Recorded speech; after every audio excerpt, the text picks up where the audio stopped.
ആമേൻ, ആമേൻ.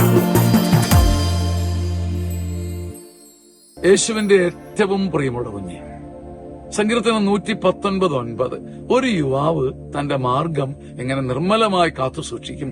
അങ്ങയുടെ വചനം അനുസരിച്ചുകൊണ്ട് തന്നെ. ഒരിക്കൽ കൂടി വചനം ഞാൻ പറയാം. ഒരു യുവാവ് തന്റെ മാർഗം എങ്ങനെ നിർമ്മലമായി സൂക്ഷിക്കും? അങ്ങയുടെ വചനം അനുസരിച്ചുകൊണ്ട് തന്നെ.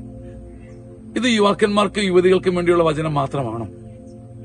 എന്നെ സംബന്ധിച്ചിടത്തോളം, നമ്മളിൽ പലരെ സംബന്ധിച്ചിടത്തോളം പ്രായം വർദ്ധിച്ചവരാ, യുവത്വം നഷ്ടപ്പെട്ടവരാ, ശരീരത്തിന്റെ യുവത്വം നഷ്ടപ്പെട്ടവരാ. ഈ വചനത്തിന്റെ അർത്ഥം എന്താ? നിനക്ക് നിന്റെ യൗവനം സൂക്ഷിക്കുവാൻ വചനം നിന്നിലുണ്ടായിരിക്കട്ടെ. അഥവാ വചനത്തിന്റെ ഉറവ, വചനത്തിന്റെ സ്പിരിറ്റ്, വചനത്തിന്റെ സത്ത് നിന്റെ ചങ്കിലുണ്ടെങ്കിൽ നിന്റെ യൗവനം പോകില്ലെന്നുകൂടിയേ എന്റെ അർത്ഥം.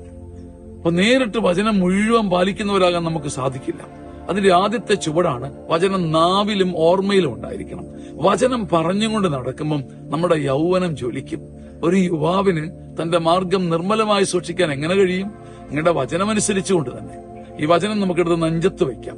വചനം ആവർത്തിച്ച് ഉരുവിടുമ്പം വചനം നമ്മിൽ ഒട്ടും, അത് നമ്മിൽ പതിയാൻ തുടങ്ങും, നമ്മളത് പരിശീലിക്കാൻ തുടങ്ങും, നമ്മുടെ യൗവനം ജ്വലിക്കാൻ തുടങ്ങും. അങ്ങനെ യൗവനം തുളുമ്പുന്ന ഒരു വർഷം കർത്താവ് നിങ്ങൾക്ക് നൽകട്ടെ. ഈ വചനത്തിന്റെ അഭിഷേകം സ്വന്തപ്പെട്ടവരെ നിങ്ങളുടെ കൂടെ കർത്താവ് നൽകട്ടെ. കർത്താവിന്റെ മഹത്വം കൂടെ വരട്ടെ. ആമേൻ, ആമേൻ, ആമേൻ.